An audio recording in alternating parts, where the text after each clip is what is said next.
In this lesson, I'm going to walk you through the chart of accounts in QuickBooks Online. So to access your chart of accounts, we can go to the gear icon and then click on Chart of Accounts under your company. You also can access the chart of accounts from this left-hand menu, hover over Transactions, and then click on Chart of Accounts. If the chart of accounts is something that you want to be able to access even more quickly, you can click this ribbon here, and that will bookmark the chart of accounts up here under your bookmarks section. And if you change your mind and you don't want it anymore, just unclick the ribbon. All right, so looking at your chart of accounts. The chart of accounts is just a listing of all of the different account names that you can use when categorizing transactions in QuickBooks Online. Now, one of the most common things I hear from clients when they're looking for a bookkeeper and they're stressed out and they say, I need help, I need someone to set up my chart of accounts. Well, QuickBooks Online actually already includes a chart of accounts by default. And there are several accounts that by default are set up by QBO and cannot be deleted or inactivated. But the rest of them, you can change the name, you can add new accounts, you can delete accounts, you can merge accounts. And so we're going to walk through all of that now. The first thing I do want to point out is that when looking at your chart of accounts, you can actually sort them by name by clicking these arrows, by account type, by detail type, by QuickBooks balance, by bank balance, and if you want to see even more options, you can click on this gear icon here for settings, and you can see any other options you have for adding or removing columns, and also including inactivated accounts. So if you know that an account has been set up or used in the past in QuickBooks and you can't find it, just click this box here for include inactive and see if maybe the account has been inactivated. So to add a new account, all we have to do is click on this green new icon, and then you are going to give it an account name. Now, there's not a hard and fast rule on what account names need to be or a specific chart of accounts for every single business in a certain industry.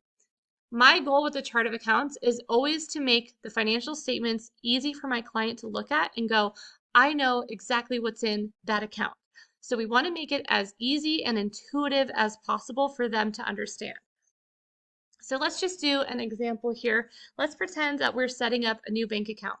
Now, when I set up a new bank account, I actually like to put as much information as I can. So I might do Wells Fargo checking and then the last four of the account number. This will save you a ton of time when you have a client with a whole bunch of accounts or you have several clients and you need to pull the statements and you want to just quickly reconcile the accounts. So I like to put as much detail as I can in the name. Then you need to choose the account type. Now the account type is actually important. The account type determines where it shows up on the financial statements in QBO. So if we choose a bank account, for example, it's going to show up at the very top of our balance sheet because cash is the most liquid asset. If you choose the wrong account type, the nice thing is you can come back later and fix it. So I have seen clients, for example, choose bank for a credit card. Well, in QuickBooks, a credit card is actually its own separate account type. So they might get confused when they're linking them in the bank feeds. But it's as simple as coming back in and just re-clicking the correct account. Now, the detail type, even though you're required to select one, it's actually not nearly as important as account type because it has no effect whatsoever on the financial statements. It's just a tool for tracking. So what I mean by that is that the detail type is one of our search fields here. So you can sort the accounts by detail type. And so it's kind of like another layer that you can use to organize your accounts. But here's the thing, if they don't have a detail type that makes sense, you'll see this especially with expense accounts, like sometimes there's just not one that fits.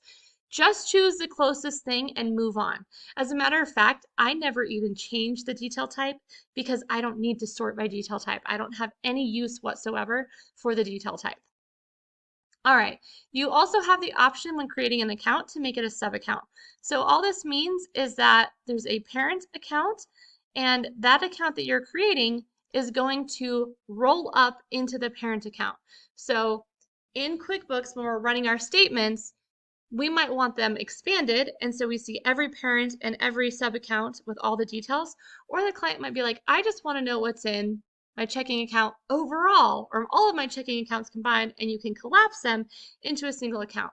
Now, I wouldn't personally use a sub account for bank accounts, but I might use a sub account for something like recurring subscriptions. So I always have an account for my clients, an expense account called recurring subscriptions.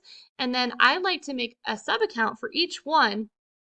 And I'll give you an example. I'll show you that here in just a second. So making this a sub account, here's where you would go to do that. I never recommend using opening balance. There are just better ways to journal in an opening balance or to correctly record an opening balance. So I don't recommend ever using this feature here. The description you can use if you want to explain when this account is appropriate. Now, again, I want my chart of accounts to be intuitive. I don't want the client to have to go look through their chart of accounts and read through the descriptions to try to figure out how something should be categorized or what's in the account. I want to make sure that we're being as clear as we can at the account name level. So once we're done with that, you always have the option to either save in new or just save. And I'm going to save in new just so I can demonstrate for you the sub accounts. So here's my favorite to make. I like to do sub accounts for recurring monthly subscriptions.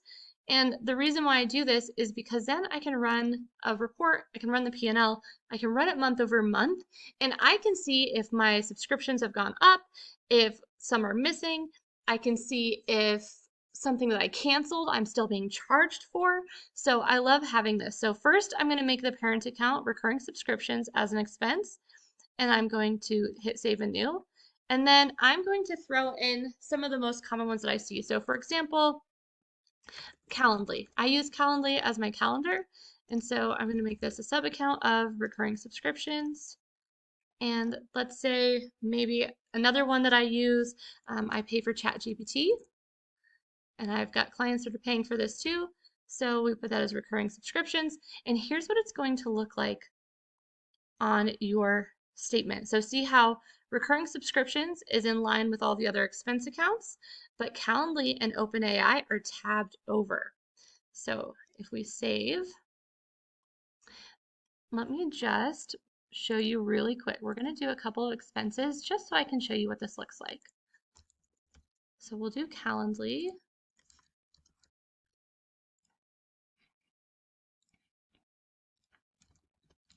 It also makes it really easy to categorize.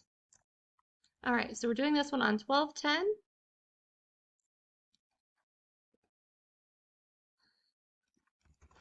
I'm going to do another one really quick for 11/10. And notice it pulled in the amount in the category automatically. That's just a setting here in QuickBooks Online. All right, and then we'll do OpenAI as well.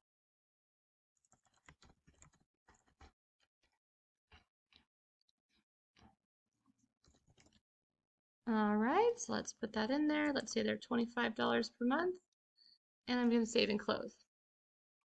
So now, when I run my profit and loss report, which is where expense accounts will show up, what we're going to see is I'm going to show you my favorite way to do this. I like to run this month over month, and I'm just going to run this for November through December because that's all we're working with here. So you can see how for the chart of accounts, the parent accounts will have this down arrow, which means that you can collapse everything up into them.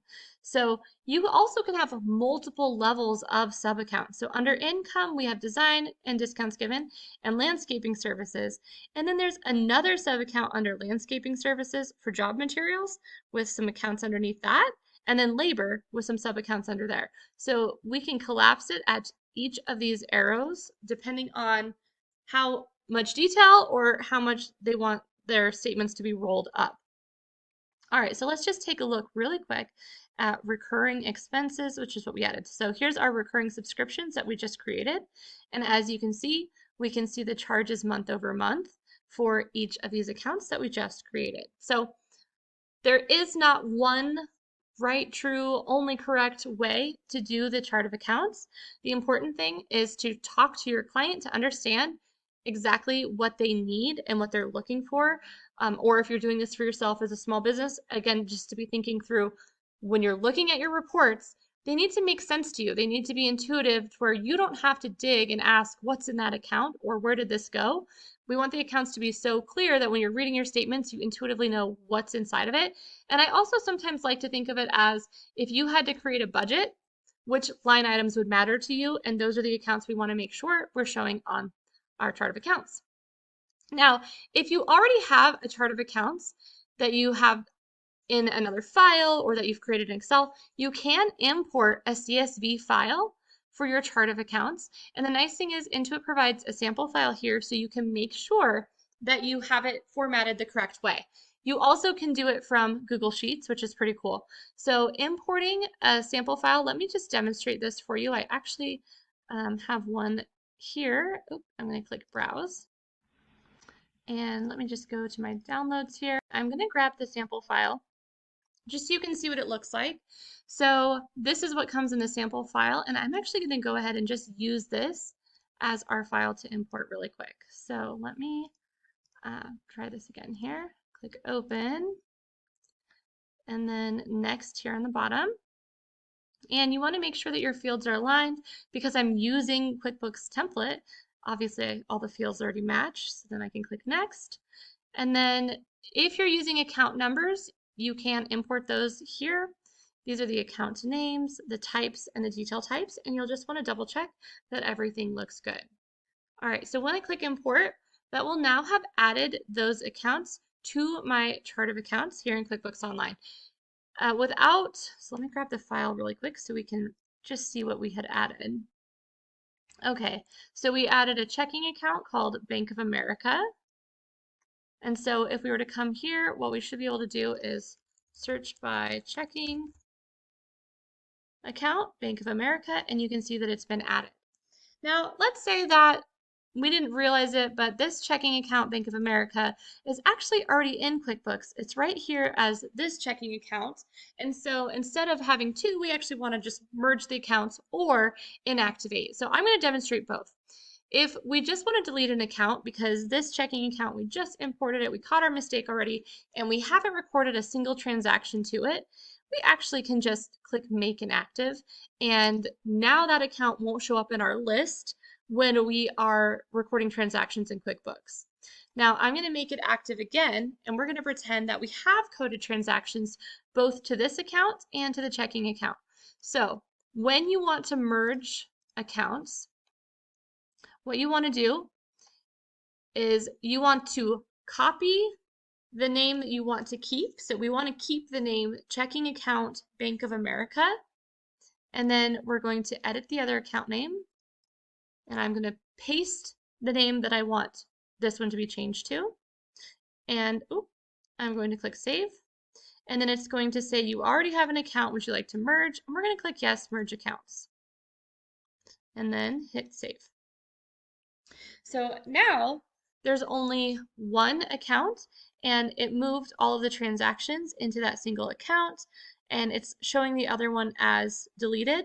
And that's only because we are including inactive in our list. If we uncheck the box for include inactive, then when we're looking at our chart of accounts, we are no longer going to see that account in there.